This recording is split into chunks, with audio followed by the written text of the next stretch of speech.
to have these different views. From one side, the technical, more technical approach, and for the other side, the more oriented soft skill approach. So, once again, welcome again, and Ana Maria Lopes, please take the stage. So thank you. So good evening, good afternoon to you all. So it's a pleasure to be with you today. Thank you, Bernard, and thank you, Isqueté, for the invite to be here. It's a pleasure.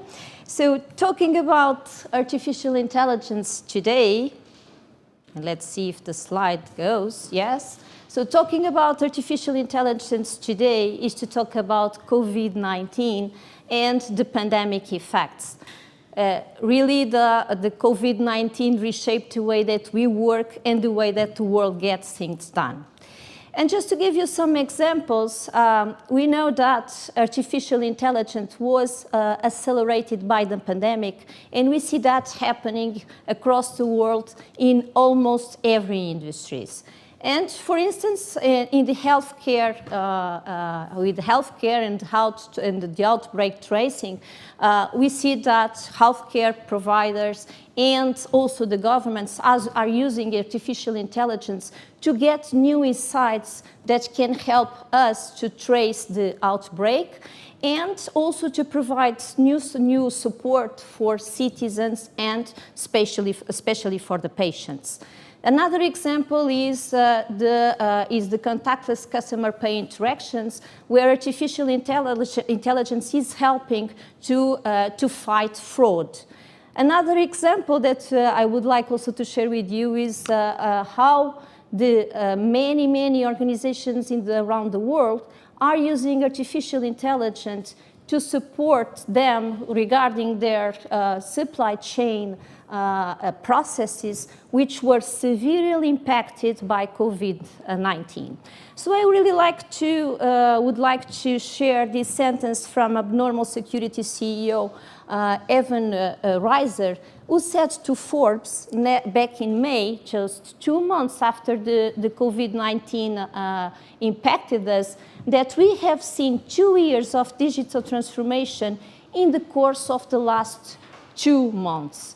And that's what we are really feeling, right? So we are feeling that the transformation is everywhere, is happening every day. And for instance, just to give you another example, so more than 50% of us are working from home since all the situation started, and me and myself is an example of that. And that really changed the way that we perceived remote work. So there are CEOs around the world already saying that people can stay home forever in their companies and work from home. So the new normal is going to be very different from the normal that we were used to. Another example is in the healthcare, and I was talking before about the outbreak tracing. But we know that in healthcare, the big challenge has been how to find a vaccine to fight COVID-19. And I would say that the challenge is not research or science. We know that the vaccine will come out hopefully soon. But the challenge has been how to support the clinical testing and manufacturing. And you see in the slide from Andrew Radon, the Tuxar CEO, so this is a pharmaceutical in the US, that here artificial intelligence can really make the difference because it can bring many efficiencies to the process, from patient selection to predicting adverse events.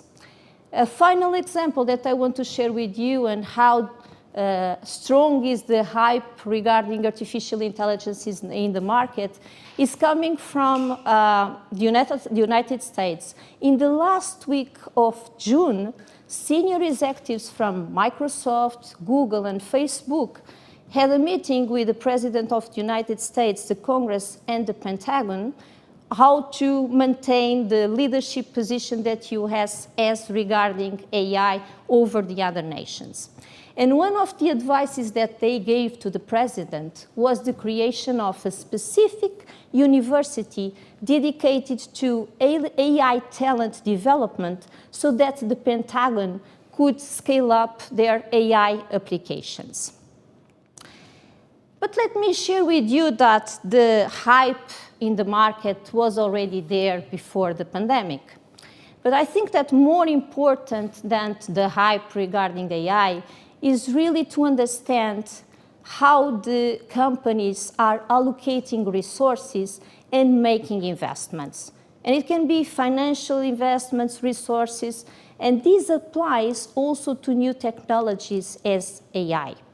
So the more experienced and the more sophisticated the investor is, the more information the investor has to allocate resources. And you can see in the slide that there is a huge activity around the world regarding AI, and I would say it's a global phenomenon where you have United States and China competing to be the central location of AI startups and investments. And as I was saying before, the United States are still having the leadership position in terms of number of startups and in terms of the equity deal share. But they are losing their position to other hubs outside the US and especially to China. The Chinese AI startup scene is getting momentum, as you can see in the slide. In the right side, you see that the usual suspects are leading the race. So Apple, Google, Facebook, Amazon, Microsoft are being investing aggressively in this area, acquiring AI startups since 2010. That said, tech giants are not the only ones investing in this area. More than 630 acquisitions of AI startups were made because companies want to build their own AI capabilities and capture AI talent in the market. So, AI is an essential technology of the future. And allow me to say that it's already an essential technology present day. While the complexity underpinning AI may seem intimidating, a high-level understanding of AI in machine learning capabilities is what you need to do, also is what you need to know from a business point of view to create great value in your organizations. And let me share with you a very simple example in the enterprise world, which is the use of chatbots or virtual agents. These solutions can allow your customers, my customers, to access on-demand personalized services across the different channels, and they can also allow our employees to get information in a very, very fast way.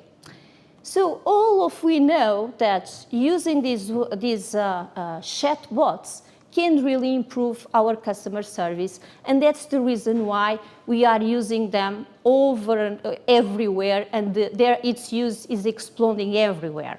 So yes, we need to understand their weaknesses, we need to understand their strengths as a component of our customer service system, but we don't need a master degree in data science to learn how to leverage this. And let me say that is very similar when it comes to the developers, at least if you want to start implementing AI in your organization. And let me give you another example. So in Microsoft, and this is what I know better, we have an Azure platform, cognitive service platform, where we have more than 25 pre-built AI models with categories like vision, speech, language, decision, and search. This means that your developers, without deep expertise in machine learning, can use these pre-models and build use cases based on the AI using the languages that they are familiar with. And this means that they can call what we call an API, which is an automated programming interface, to call these models, to call these solutions, and they can connect their application to the users and using natural language or detecting anomalies or translating speech to text or detecting an image in a picture. So many scenarios. So there is a wide range of AI applications suited for different use cases and different levels of expertise already in the market. So the question is not only what is going to be the next use case that you are going to develop using AI in your organization, is more what is the vision that you want to set up to your organization, how you are going to prepare your employees and your leadership to success with AI, and how you are going to apply responsible AI. And this brings me to how to become an AI-ready organization. Early adopters of AI are using it for business and competitive advantage in the market. We know that AI will bring disruption at the technology level in the organizations. But more relevant than this disruption at the technology is going to be the disruption at a culture level in the organizations. And this is because defining an AI strategy in an organization goes beyond the technology issues, goes beyond the business issues, all the way up to the capabilities and behaviors that the leadership needs to have to instill an AI-ready culture in the organizations. So if we want to define an holistic approach for AI in our organizations, what the market is saying to us is that there are 3 aspects that we need to consider if we want to be successful. The first one is to implement a data-driven culture in the organization. And this means to break through the data silos. The second one is to empower employees and promote inclusion. And the third one is to be responsible with AI. Let's look to the first one.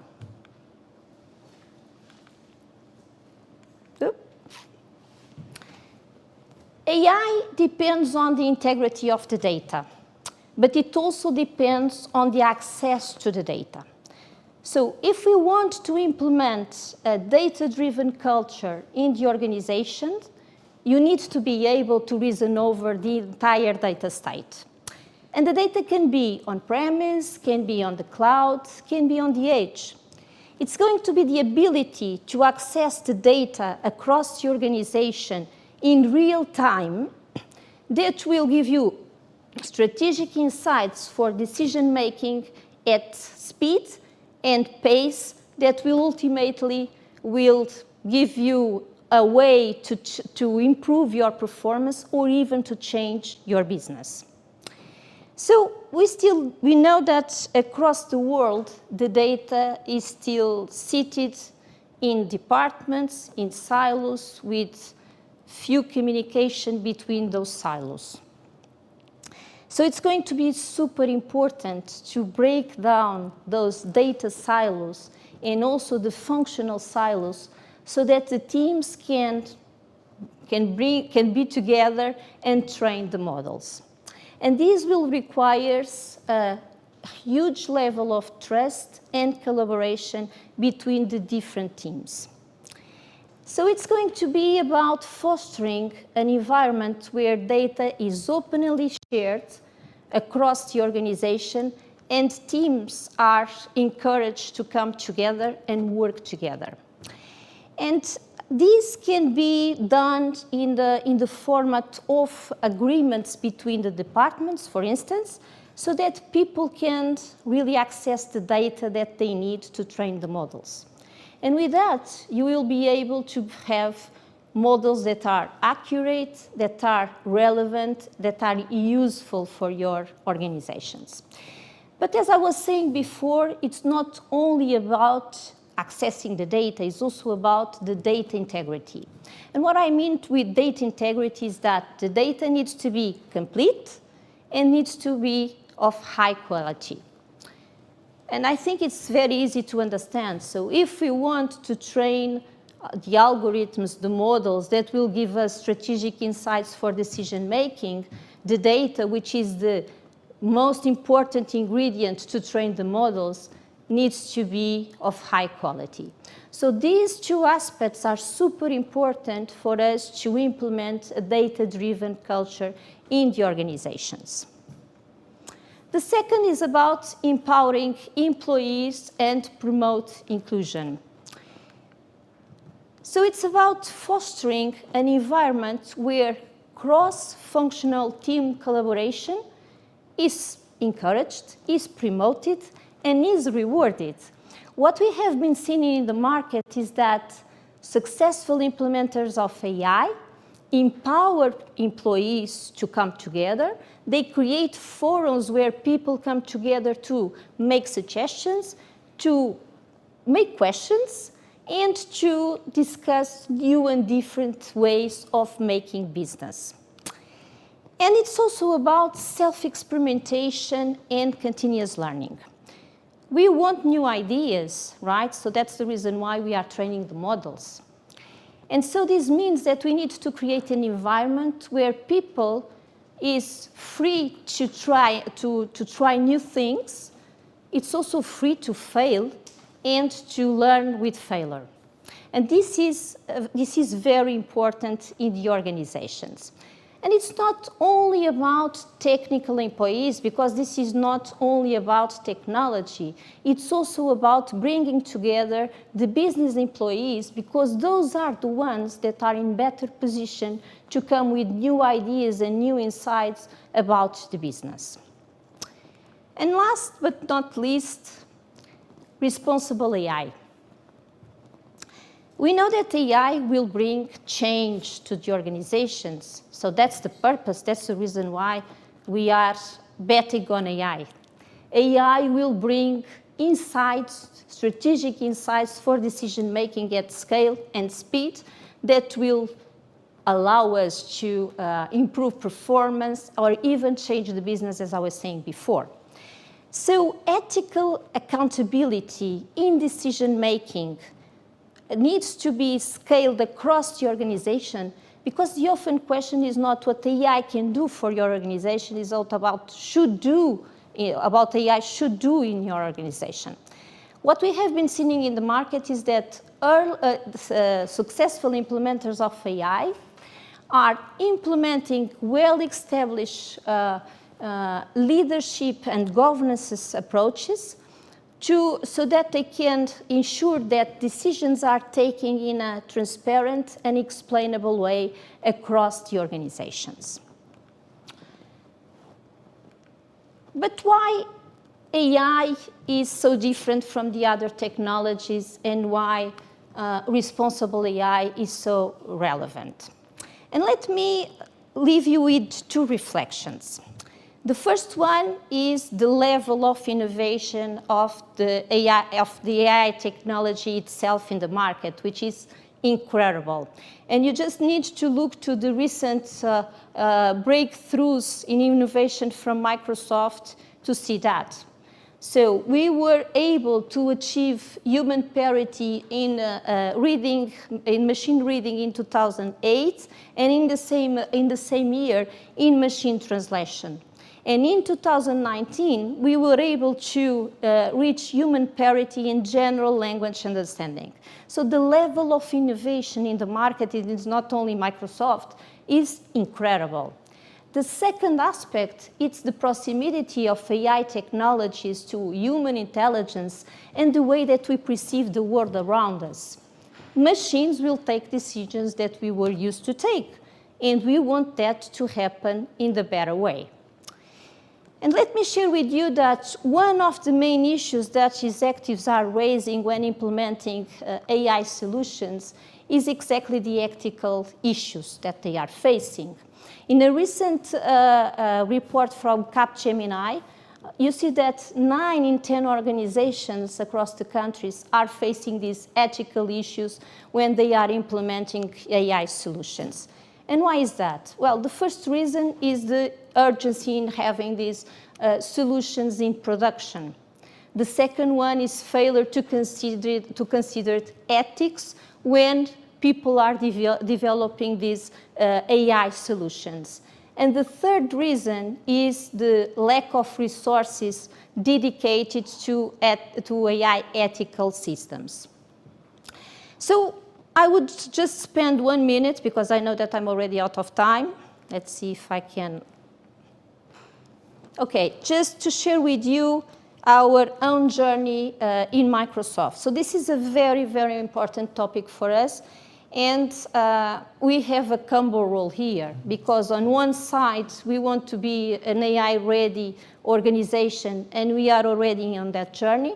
But on the other side, we are developing the platforms, the features, the solutions that you are going to use to develop your own AI solutions. And so all this started back in 2016 when our CEO, Satya Nadella, stated out a huge number of principles that we needed to follow to implement responsible AI in the market. Then what we did was to concentrate those huge number of principles in the 6 that you are seeing in the slide. Fairness, reliability and safety, privacy and security, inclusiveness, transparency, accountability. I don't have time to go through these. I would need another session to do that. But what is really important here is that now we are in the moment of moving the focus from the principles to putting responsible AI into practice. This is not a journey that we do on our own or alone. So this is a journey that we are doing with our customers, a journey that we are learning and we are sharing with the others. But it's also something that doesn't depend only of a company itself. So it's something that goes and involves the community, involves the government, involves even the individuals. And I would like to leave you with this sentence from this quote from Satya Nadella, so our CEO, because I think it summarizes very well what we have been talking about in the last 5 minutes, which is, yes, AI is there, is an essential technology of the present and in the future, but we need to do this in the right way. And for that, we need to be grounded in principles and ethics. So thank you. I hand over to you now, Ricardo. Thank you, Anna.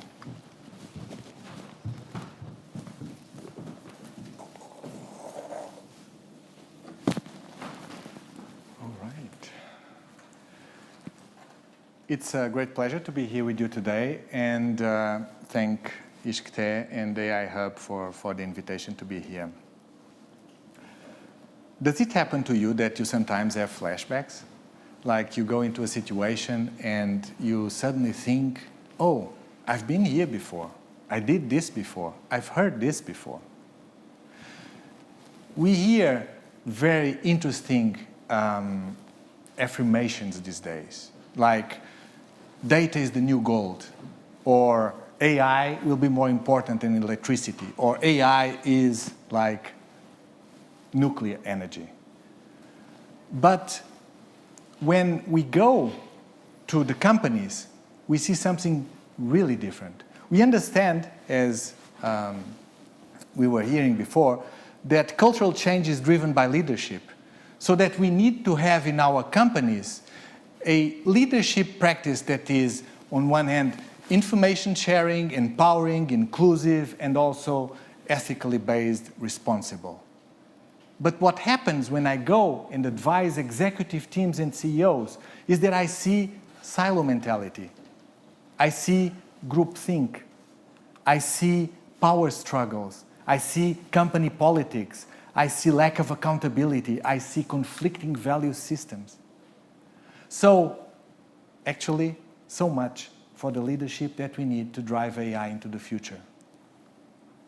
Now, interestingly, this happens because most people on top of companies, my clients, they are usually baby boomers, they are Generation Xers. But if you go, you will even see millennials that actually were sold the affirmation that knowledge is power. A lot of people grew up in their careers, moved up in the career ladder, thinking that knowledge is power. So what they did when they were moving up was to hide that knowledge, to hide the data, to not share, to create silos. So what happens is that they are not used to share. Now, we all know in this room that actually knowledge is not power, because the internet in the last 20 years changed that. The internet made knowledge available to everyone. So as everybody has the same access to knowledge, know-how became power. Knowing how to use that knowledge in order to make it useful, to add value to our clients, to increase the value of our business, became the power.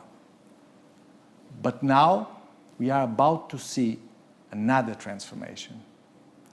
Because you see, the processing power of AI is so big that no one can compete with.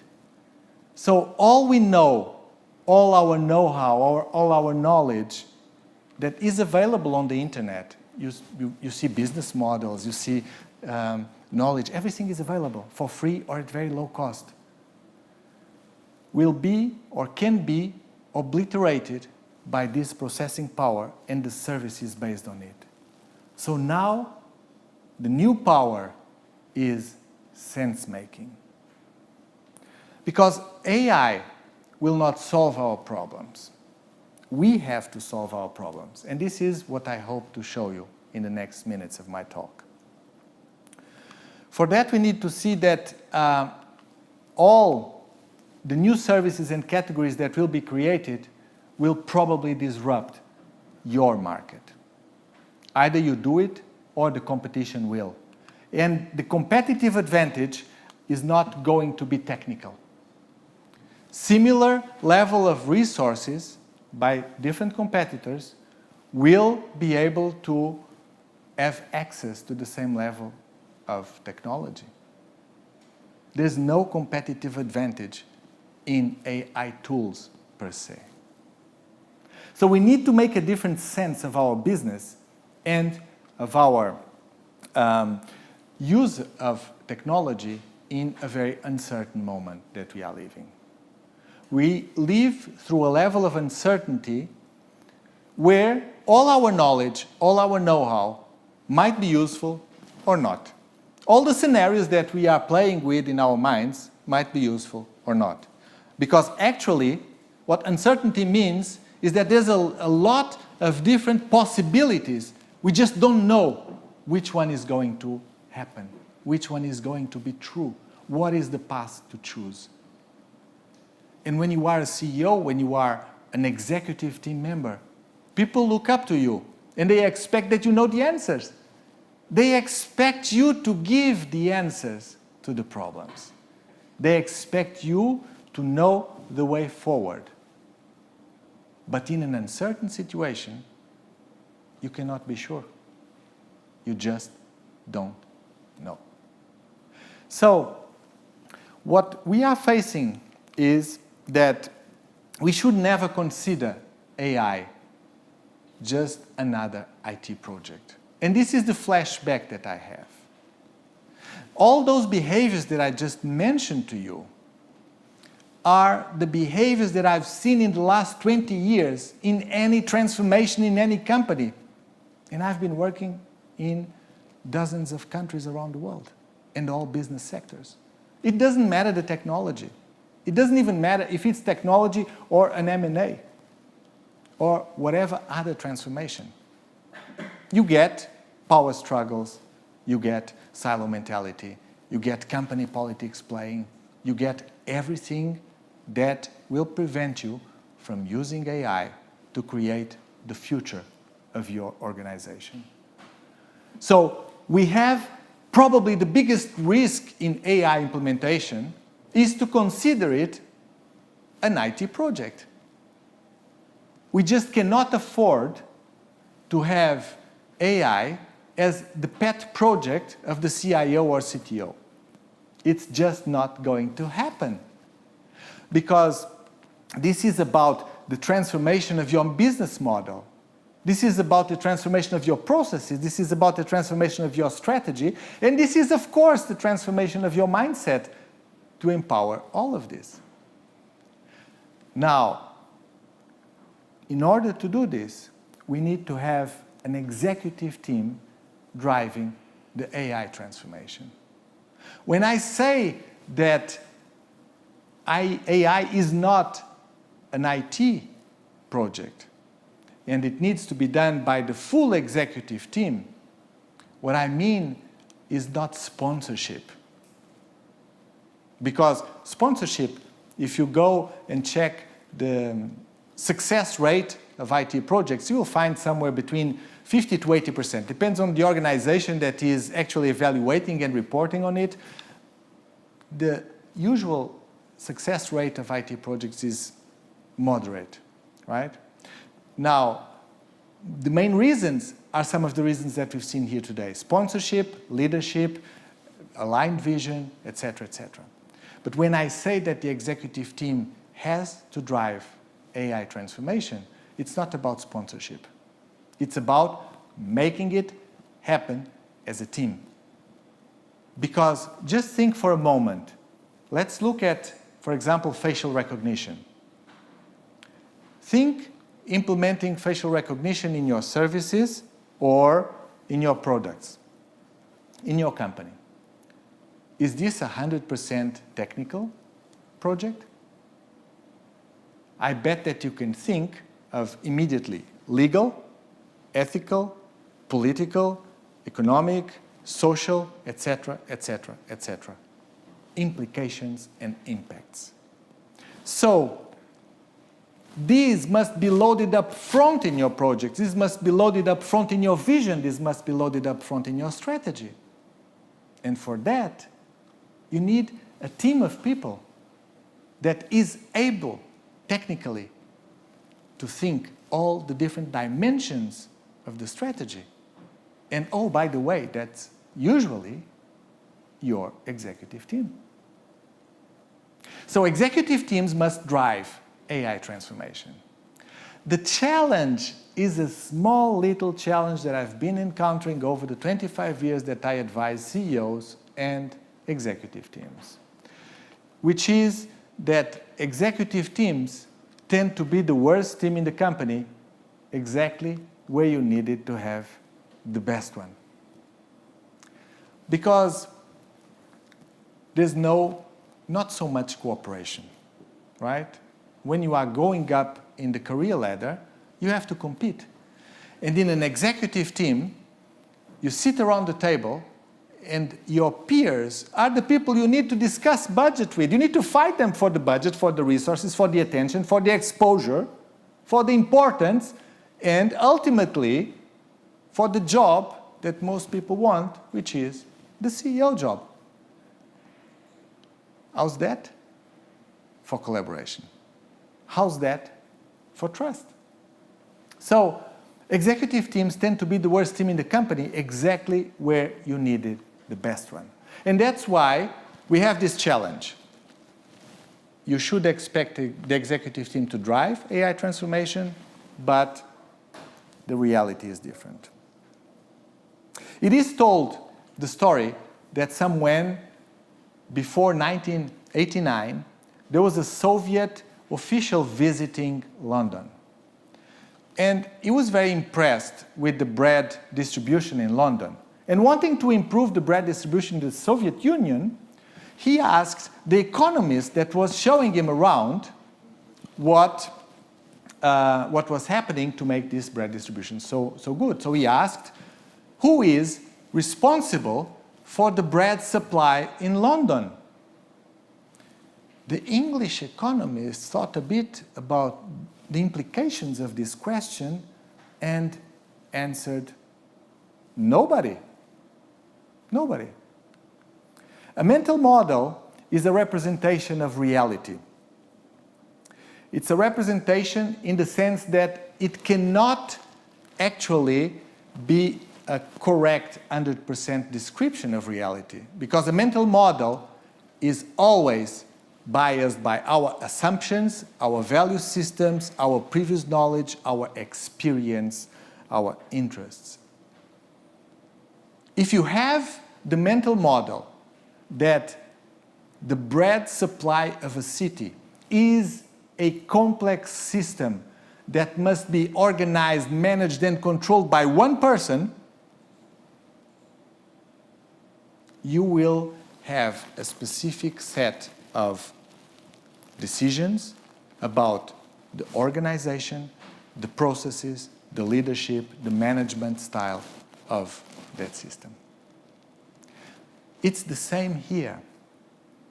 If we have business as usual models and we just want AI to give us a solution to improve our current model, we are going to fail.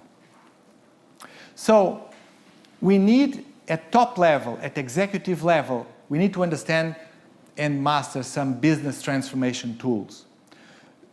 First of all, I just gave the example, mental models. We need to understand what our mental models are, which serve as basis for our business models. We also need to master system thinking in order to understand the context of our decisions and how sometimes our attempted solutions backfire, and the relationship between our actions and the context where they happen, and how context regulate actions and actions regulate context. We also need critical thinking. We need to be very mindful of the process, the quality of the process of how we reach our decisions. And finally, I mentioned before, sense making. We need to make sense of uncertain, unknown, complex situations that we are living in. So these business transformation tools are extremely important because they allow us to correct and to mitigate the effects, the negative effects that sometimes data has. Because data is biased. People think that data is objective. But we know this from science, and let me just give you a COVID-19 example. If I ask the question, are face masks able to protect the user from COVID-19? I will have a set of answers.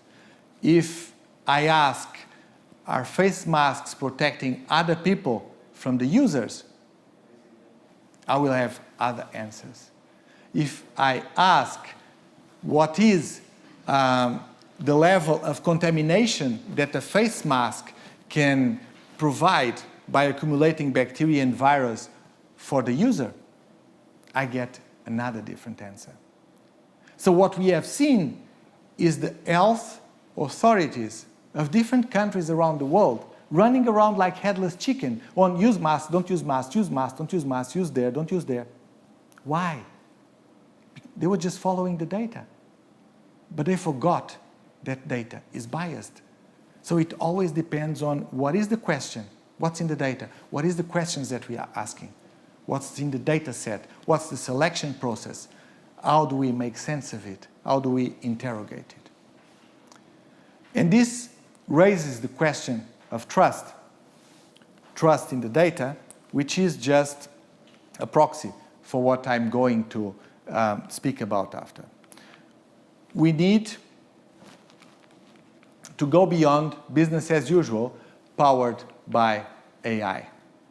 And to do this, we need to master the business transformation tools that I just mentioned and work effectively as a team at executive level. Now, trust in AI needs improvement. And I just mentioned trust in the data, which is currently known as algorithm bias. Several services around the world have been reportedly biased against ethnicity, race, gender, or social economic status. And finally, there's the second dimension of trust, which is trust in the organization and how the organization uses the data. Solving these two problems of trust, which are fundamental for our business development, is a job for the executive team. No one else in the company can solve these problems. Now, the problem is, how is the executive team going to solve these problems if we face a lack of trust in the executive team, among the executive team members? This is one of the reported situations in the literature, in management research, that has been happening. Psychological safety tends to be very low at executive team level. People are usually not completely open or candid about their opinions. There's fault lines, there's fragmentation, and there's different types of mistrust going on in executive teams. So, executive team needs to solve the trust issues inside the organization and inside the team before solving the business problems of trust with AI. This is, of course, a job for natural intelligence. I'm speaking about natural intelligence in a webinar about artificial intelligence because the two are, of course, always connected. And we have been impairing natural intelligence from solving the problems by using linear thinking. We think that there's one cause for every effect and one effect for every cause. We fall prey to unconscious biases. We are doing groupthink, and we use irrational criteria to make our decisions. It's time that we step up and solve these impairments in natural intelligence at the executive level. So basically what I've been saying is that we are living currently a paradox. And the paradox is that we are actually expecting AI to correct the flaws in our thinking process in order to generate new business models. When in reality, we need to correct the flaws in our thinking process to generate new business models with AI.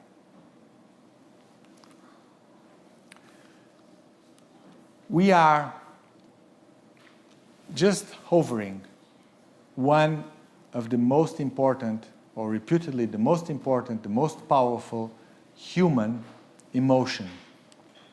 You see, I started by saying that I have flashbacks of IT or technology transformations in the past, but now I'm going to contradict myself, because there are two ways in which AI is completely different from any previous technological implementation, which is the speed and the scale that is happening right now. It's unprecedented for several reasons. We have now the capability to put the resources and the knowledge behind making AI happen very fast.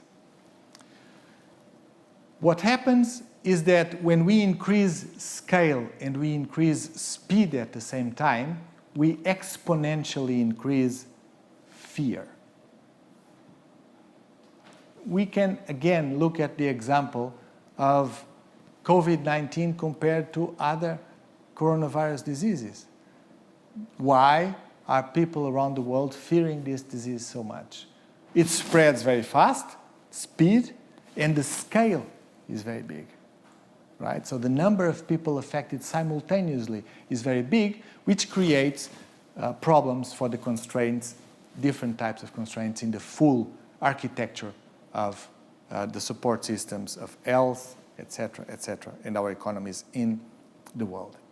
So when we have this impact on fear, please remember that these are the people of your organization.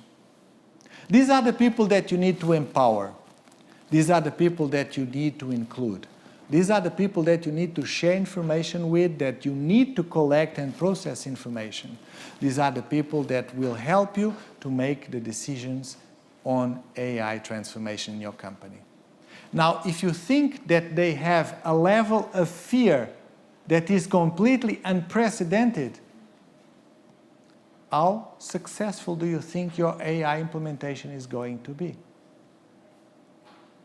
I have to make a disclaimer here. Of course, I am not speaking about my clients which are tech giants or which are unicorns or even tech startups. I'm not addressing with this talk these type of companies that are my clients. I'm addressing the other type of companies that are also my clients. The companies that will see their business model completely transformed and that can be obliterated out of the market by competitors that are better using AI to transform their business models. So this is the job for the executive team. And earlier this week, I was speaking to a client of mine, a CEO, who manages a big company in one of the countries in the world most affected by COVID-19. So we were catching up and we were discussing the continuation of the development project of his executive team. And I asked, naturally, how are things going? And he tells me, you know, results are hard to come by these days, but I have to tell you one thing. The team is working more effectively than ever. The team is more closely connected than ever. And he was then asking, actually, of that structuring process that we are doing to increase the effectiveness of our executive team, can we skip some steps of the process? What do you think? I smiled at him in a virtual call, and I told him, you know, this is exactly what usually happens in crisis situations. We have a common enemy. There's an outside enemy. Of course we will forget all our differences.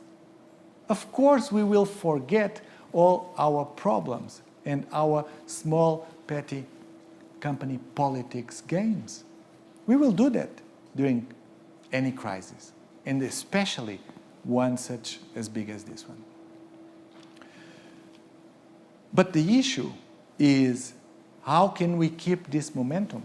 How can we learn from what happened during this phase and introduce permanently in the structuring of the team the good things that we learned during these last months, especially in a devastated country like where he manages. So this is the thing. We might be attentive or less attentive, but I expect that today we have transmitted some ideas to you that the use of AI is less complex and complicated than you might have thought, but that doesn't mean that it solves our previous problems. Probably it will make them more visible. And I would like to leave you with one last message, which is, if your company is to have a future, it must be created by you and powered by AI, not the opposite. Thank you very much.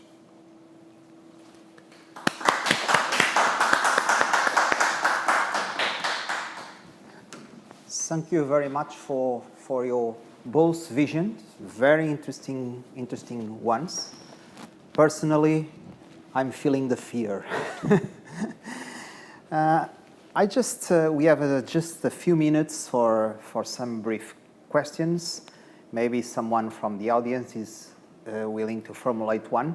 But for starting, I was wondering, and I would like to have your vision, how do you see this transformation from the technical point of view and from the management point of view in a context that is not similar what we found in the US or in China? We have a European reality, and in Portugal in particular, we have small and medium companies. How can we survive with this small dimension? How can I manage from the technical point of view and from the management point of view this challenge, because it's a global challenge. The solutions are emerging all across the world.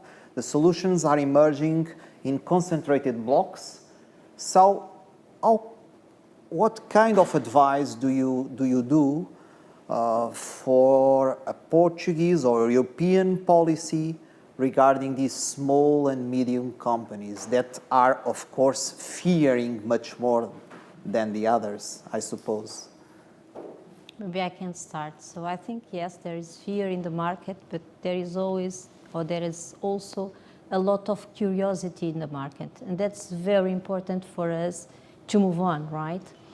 And I would say that technology is very important, and yes, I tried to simplify it during the presentation, but it's something that needs to be addressed in the organizations, because there are capabilities in a technology point of view that that needs to be achieved. But more important than that, and reframing what you just said, is about the leadership vision for what AI should do in the organization. So what are the takeaways that we want to take from AI? And let me say something that normally I think works for every type of business, which is think big, start small, scale fast. And I think it's very important for the organizations to start small. So yes, we need to have the vision, but we need to start small. We need to learn. We need to experiment, and we need to learn. And that's super, super important when we are using the technology and we aim the technology to change the way that we do business. That's very important. And now when you say, okay, let's think about Portugal, and I worked in Portugal for 20 years, so now, yes, I have an international role, but I have been in Portugal since the last 20 years working. And I would say to you that in terms of capabilities, startups growing up in this area and taking advantage of the technology, we are super creative in having new ideas of how we can reframe the business. And especially, I think this is a very good way where the size of the country does not matter. With this kind of technology, the size does not matter at all in terms of you are here, you can be anywhere. You can make your business succeed everywhere. And that's also the beauty of the digital transformation and using these kind of technologies to really change the business. I don't know, Ricardo, if you want to add on this.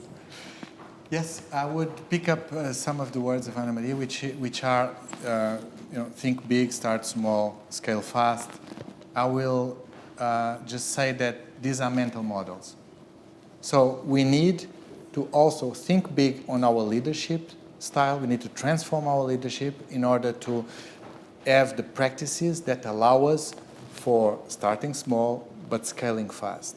This means that we have to prepare the leaders not for what they are doing today, but to prepare them for what will be required tomorrow and for different practices of, for example, collaboration, creating networks of decision-making inside the company. So we are talking about a decentralized role of leadership and also leadership as an emergent property of the company.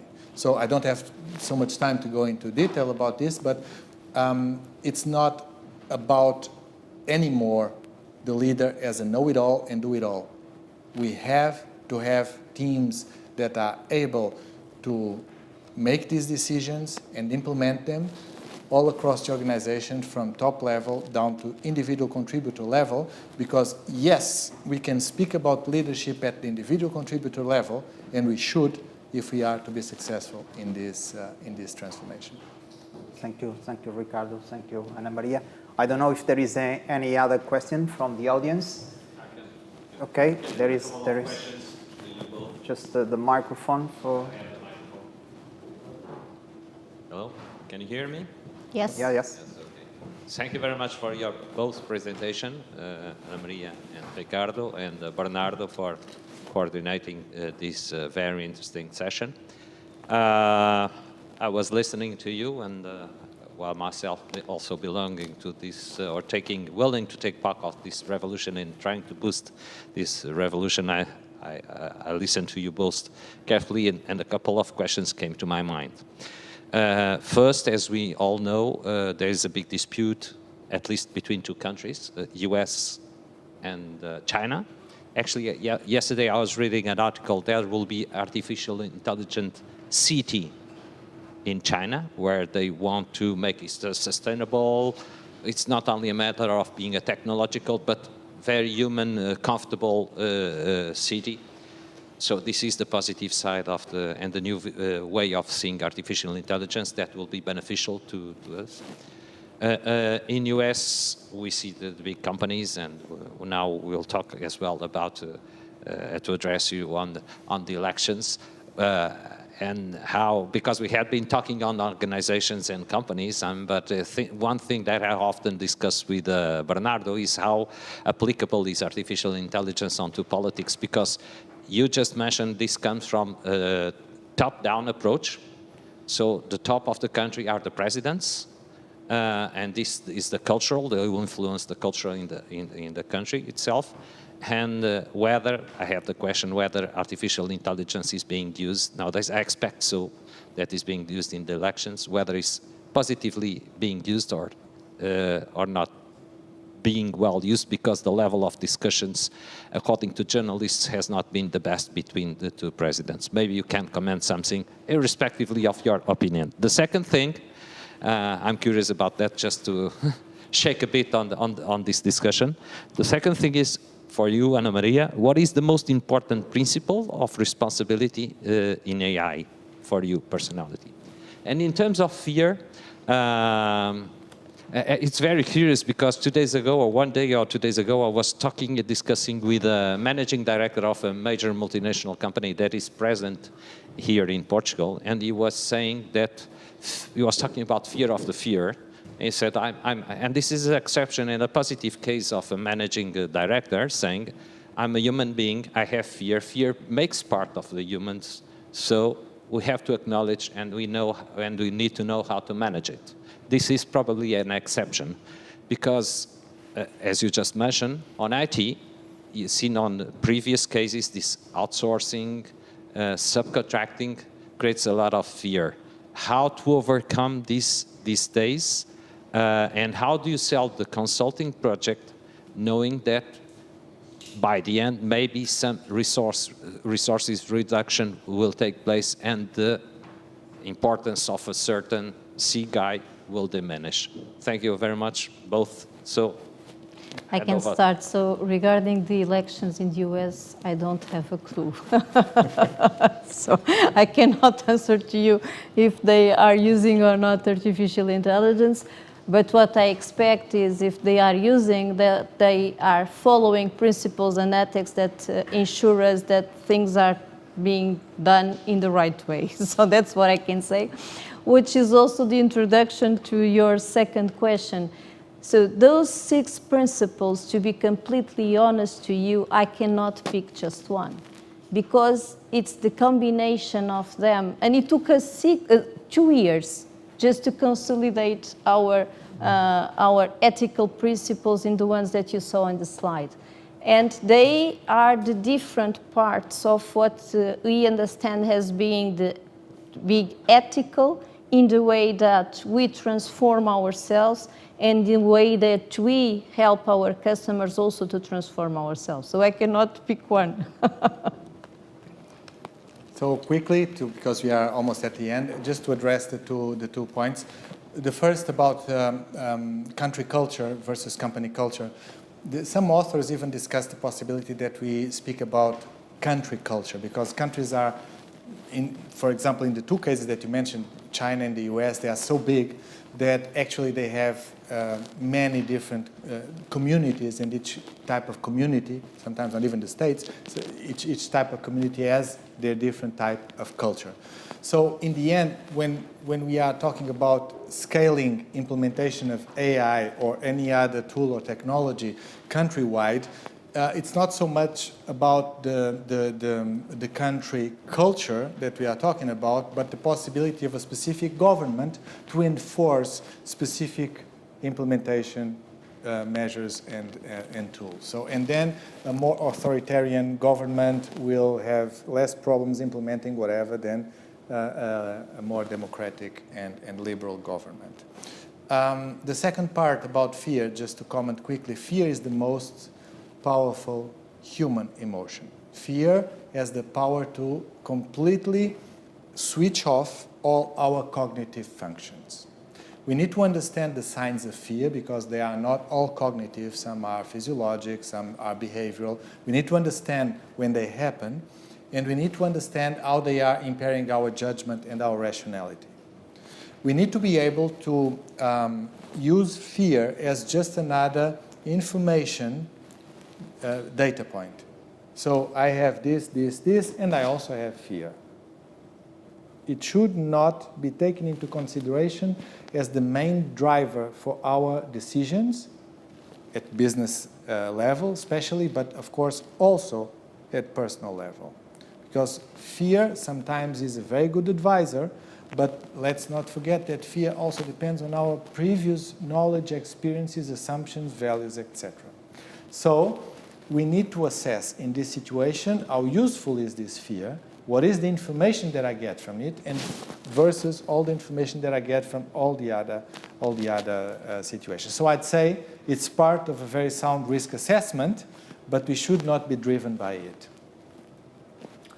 Okay, Ana Maria, Ricardo, was a great pleasure to have you here to share with you your vision. For those who were assisting remotely, I also want to thank you. We wish you a good day.